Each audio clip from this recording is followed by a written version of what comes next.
Merhaba. Bugün aslında muhtemelen Google'dan arayıp buraya geldiğiniz bir sıkıntıyla karşınızdayım. Çok çalışmadım ama yani çalışmadım derken bildiğim bir konu ama size bunu anlatmak için özel böyle bir hazırlık yapmadım. Biraz doğaçlama olacak. Bir de bu konuya değinmemin sebebi aslında şu oldu. Firefox'un yeni Relay diye bir servisi, bilmiyorum yeni mi ama ben yeni gördüm. Aslında Firefox'u takip ediyorum ama Relay servisini yeni gördüm.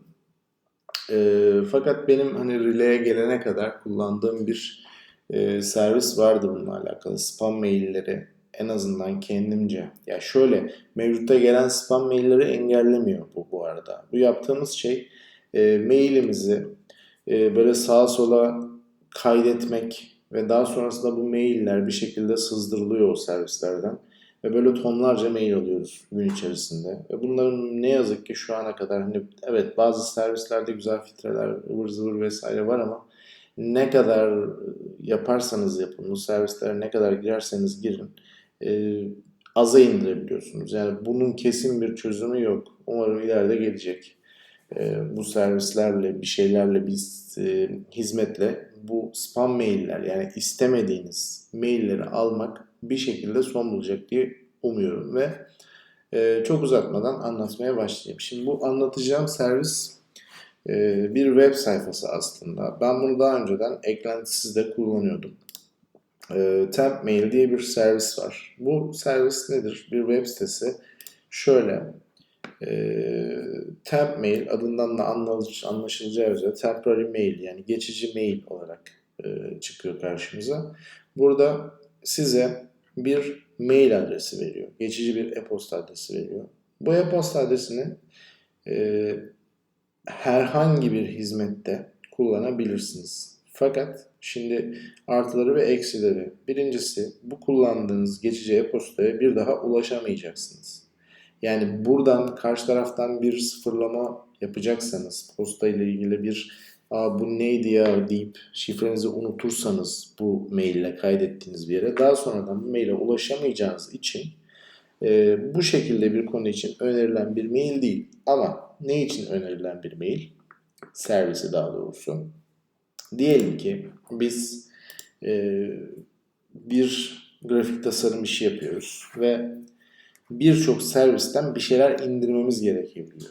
Mesela işte free template diyelim. nicepage.com diye bir sayfa çıktı. Tıklayalım. Tarihlimiz buymuş. Dediğim gibi bir hazırlık yapmadım. Yani Nicepage'e olan özel bir garezim de yok. Şimdi bu arkadaşlardan Google'dan arattık, bulduk. Bir yere geldik. Bir web template'i indireceğiz mesela ama bu servislerin %90'ından fazlasında kaydolacaksanız eğer mutlaka ve mutlaka sizden mail adresi ister. Yani kayıt ister. Şimdi mesela burada bir üyeliğim varmış. Diyelim ki şöyle yaptık. Evet, indirmek istiyorum ama sana mail adresini de vermek istemiyorum. Çünkü senden abuk subuk işte şu indirim, bugüne özel şöyle bir şey gibi mailler almak istemiyorum. Sen de haklısın. Bunu pazarlama amaçlı kullanacaksın ama ben de haklıyım. Çünkü o benim özel mail adresim, özel posta kutum. Bunu fiziksel olarak da düşünebilirsiniz. Yani evinizin posta kutusuna günde böyle onlarca kağıt parçasının geldiğini düşünün. Rahatsızlık verici bir durum. Şöyle yapıyoruz. Register bölümüne giriyoruz ya da daha doğrusu orada eğer varsa mesela çıktı karşınıza indireceksiniz böyle bir sayfa çıktı. Mail adresimi vermek istemiyorum kardeşim sana. Şuradan bir mail adresi veriyor ya bana. Şimdi eklentiyi kurmadığınızı varsayıyorum. Kurmadıysanız normal temp-mail.org'a giriyorsunuz. Buradan kopyalıyorsunuz bu mail adresini. Buraya yapıştırıyorsunuz. Bu sayfayı kapatmayın. Halihazırda açık olsun. Çünkü anlık olarak buraya gelecek. Oradan gelen mail ve işte atıyorum bir confirmation ya da onay maili gelecekse buradan onaylayacaksınız. Ben de eklentisi olduğu için şöyle bir sağ tuş menüsü ekliyor şeyle. Bunu geçici e-posta adresini buraya yapıştır diyorum. Password olarak da bir tane saçma bir şifre tanımladım. Yani benim saçma şifrelerim bile böyle 12 haneli oluyor. Sign up dedim. Evet, kayıt oldu. Kayıt oldu ve şimdi bekliyoruz. Gördüğünüz gibi hemen buraya. Bu arkadaş zaten hazırda bekliyor. Nice page email confirmation. Evet, güzel bir örnek oldu. Çünkü eğer biz buraya sallama böyle bir hiç bizle alakası olmayan bir mail vermiş olsaydık bu confirmation mailini görmeyecektik. Dolayısıyla bir işlem yapamayacaktık. Şimdi maili de görüyoruz. Aynı zamanda kendi mailimizi de vermedik. Dolayısıyla confirm edebiliyoruz. Onaylayabiliyoruz. Evet, email confirmation is successful. Artık web sitesi nicepage.com'da bizim bir hesabımız var. Şifremizi az çok hatırlıyoruz vesaire vesaire. Hemen araya bir parantez açayım. Kullandığım bir eklenti daha var. LastPass diye. Bunu duymuş olabilirsiniz. Dünya üzerinde password kasaları olarak yani şifre kasaları olarak geçen 2-3 tane güzel, güvenilirdir herhalde. Yani dünya üzerinde kabul görmüş şifre kasaları var. Tabii ki bu şifre kasaları ne kadar güvenilir olursa olsun böyle süper can alıcı şifrelerimizi buraya vermiyoruz. Ama bir sürü şifre kullanıyorsunuz web üzerinde. Dolayısıyla bunların bir yerde tutulması lazım. Hepsine aynı şifreyi vermek sıkıntılı. Çünkü bir sızma durumu olursa, bir veri sızma durumu olursa aynı şifreyle birçok serviste aynı mail ile kayıtlı olduğunuz servise deneme yapılarak onlar da kırılabilir. Dolayısıyla ben şöyle söyleyeyim. LastPass sayesinde şu an belki kasada 400'e yakın abuk subuk servisin mail adresi vardır ve hiçbirinin şifresini ben de bilmiyorum. Evet, bunlar benim işime yarayacak servisler mi? Birçoğu değil. Yani çok can alıcı maillerimin şifrelerini ya da işte hesaplarımın şifrelerini biliyorum ama burada kullandığım aşamada şunu yapıyorum. Şimdi NicePage'e ben hiç bilmediğim bir mail adresiyle kaydoldum ve bir şifre verdim. Dolayısıyla ben bir daha burada bir işim olabilir. Yani sonuçta bu işi yapıyorum ve tekrar bir template indirmem gerekebilir. Dolayısıyla bunu kasama kaydediyorum. NicePage.com'a ait bir hesap edindiğim için. Bunu kasama kaydediyorum. Şifresini hatırlamak zorunda değilim, mailini hatırlamak zorunda değilim. NicePage.com'a bir daha benim yolum düşerse ben buraya ait bir hesabım olduğunu dahi unutacağım için. Dolayısıyla burada bir böyle kırmızı bir notification, şunun gibi bir kırmızı bir bildirim gibi bir şey göreceğiz. Bir hesabınız var uyarısı göreceğiz. Ondan sonra buna tıklayıp oradaki şeye tıkladığınızda otomatik login sayfasına gidecek. Girişinizi yapacak ve siz NicePage.com'a hiç hatırlamadığınız, hangi maili vermediğiniz bir servis üzerinden, hatırlamadığınız bir servis üzerinden giriş yapmış olacaksınız. Dolayısıyla her girdiğinizde NicePage'in de hani canını çıkarmayalım. Zaten bir tane hesabımız var. Bari bununla hani burada hayatımızı idame ettirelim mantığı bu. Günah mı çıkarıyorum bilinmez.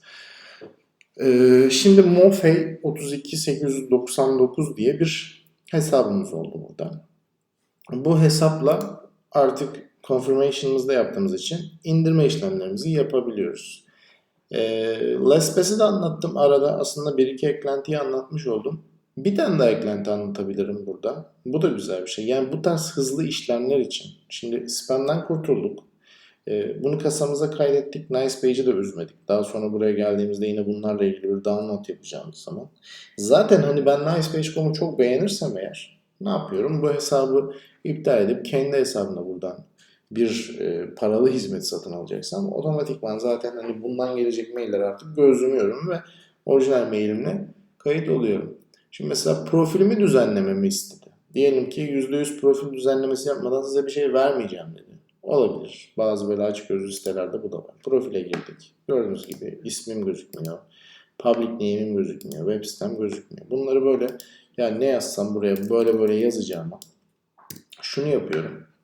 Burada fake fill all inputs, dummy data diye bir şey var. Yani gereksiz şeylerle all input'u doldur. Gördüğün gibi Sade Avila, Naomi Radcliffe ve böyle abuk bir web sitesi verdi. Hiçbirinin benimle alakası olmamasına rağmen benim burada bir profilim oldu. Profili kaydettim. Artık gidiyorum download'umu eğer buna bağlamışsa onu da yapıyorum. Hatta fantezi olsun diye avatarımı bile değiştiriyorum. Böyle bir profil oluşturuyorum burada.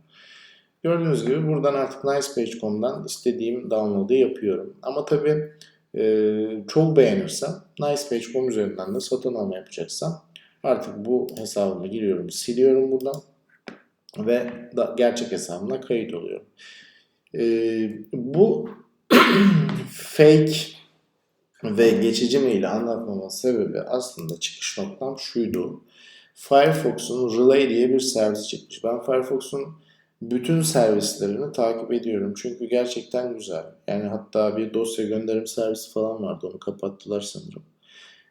Monitör servisi var. Ona maillerim kayıtlı. Monitör servisini de araştırabilirsiniz. Bunu ben bir blog yazımda anlatmıştım. Sizin mesela bir ahmet@gmail.bir mailiniz olduğunu, gerçek mailiniz olduğunu düşünün. Bununla böyle bir dünya üzerindeki servislere üye olmuşsunuz. Facebook, işte Yandex, ne bileyim böyle baba servislere bununla kayıt olmuşsunuz. Yani gerçek mailin sonucu itibariyle ve bu adamlar size spam yapmayacağına dair şey veriyorlar zaten. Ama bunların hiçbiri sızdırılamayacak mail hesaplar değil. Dünya üzerinde bir sürü hacker grubu var. Bunlardan bir tane sızdırıldığında o maile ait bilgileriniz de gidiyor. O datalar da gidiyor. Dolayısıyla şifreniz, profildeki isimleriniz, belki görselleriniz de sızdırılıyor. Bu monitör hizmeti, bu arada relay'i açayım ben burada. Şimdi böyle çok konuşur gibi oluyorum da. Şimdi relay hesabıma mı girdi ya? Şöyle diyeyim. Firefox relay diyeyim. Girdik relay'e. Şimdi böyle bir sayfası var. Kısaca bundan da bahsetmek istiyorum. Bunun temp mail'den ayıran özelliği şu. Ben daha sonra da buraya kaydettiğim mailime bir şeyler alabilirim diyorsanız, yani şifremi sıfırlayabilirim. Mesela bir işte burada verdiği örnek Travels, yani işte Trivago.com'a üye oldunuz. Ama yani Trivago.com'da cılkını çıkarsın istemiyorsunuz. Bir relay açıyorsunuz. Relay dediği aslında bir mail alias tanımlaması. Yani isim. Yani mailinize ait bir yönlendirme, nickname gibi düşünebilirsiniz. Sizin ahmet@gmail.com gerçek mailiniz. Buna bir tane burada abuk bir askworks.mozmail.com yönlendirmesi açıyor ve siz bu mail ile kaydoluyorsunuz Trivago.com'a. Trivago.com maili buraya atıyor. Burası sizin gerçek mailinize atıyor. Bu bir aracı oluyor. Otomatikman siz Trivago.com'dan böyle bir 3 ay sonra yeter dediğinizde şu switch'i kaldırmanız ya da bu hesabı silmeniz sizin için yeterli oluyor ki zaten gerçek mailinizi sırf Trivago için silmezsiniz. Yani böyle bir şeyin mümkünatı yok. İşte aradaki relay özelliği bunu ortadan kaldırıyor. Bu saçmalığı ortadan kaldırıyor. Nasıl çalışıyor? Diyor ki eklentiyi indirin. Bir tane alias tanımlayın ve aliaslarınızı kontrol edin gibi bir şey yapmış. Şimdi bunun eksi yön olarak gördüğüm, bilmiyorum, belki servis tam oturmadı daha. Free hesaplarda 5 tane relay hakkı veriyor. Ben dün bir tane denedim. Gerçek mailime mail yönlendirmesi gelmedi. Yani bir hesaba relay ile kayıt oldum. Sign up dediğimde herhangi bir mail düşmedi. Sonra temp mail ile denedim. Temp mail ile düştü. Yani aradaki o relay servisini mi kullanamadı bilmiyorum ve şöyle bir sıkıntı var. Mesela buradan çıkış yapayım. Tekrar register diyeyim. Temp maili bilmiyorum. Relay'i kullanacağım. Şöyle bir ikon geliyor zaten buraya. Ama burada generate diye geliyor bu. Yani her sayfaya bir alias tanımlıyor. Ama ben bunu istemiyorum. Yani evet, hesaptan girip aliaslarımı görüp oradan kopyalayıp buraya yapıştırabilirim ama saçma. Yani en azından şuraya geldiğimde ben kullanacağım relay hesaplarımı da burada görebilmeliyim. İstersem yeni bir şey oluşturmalıyım ama bu da muhtemelen şeyle alakalı. Hani 5 tane relay'iniz bitti, işte premium hesap alın falan gibi bir şey olabilir. Yani Firefox'tur. Bir şey diyemeyiz. İsteyen olur, isteyen olmaz. Böyle şeye de yönlendirmiş gibi olmayayım. Sonuç itibariyle hepimizin mailleri önemli. Kimse kafasına göre işte şu kadar indirim, şu kadar şey yapamaz yani. Bu anlatacaklarım bu kadar. Umarım kafanızda bir soru işareti yoktur. Varsa yazabilirsiniz. Yorumlardan cevaplayabilirim. Ee, Nedense bugün eklenti anlatasım geldi. Böyle bitirelim. Sayfayı beğenirseniz sevinirim. Teşekkürler. Hoşça kalın.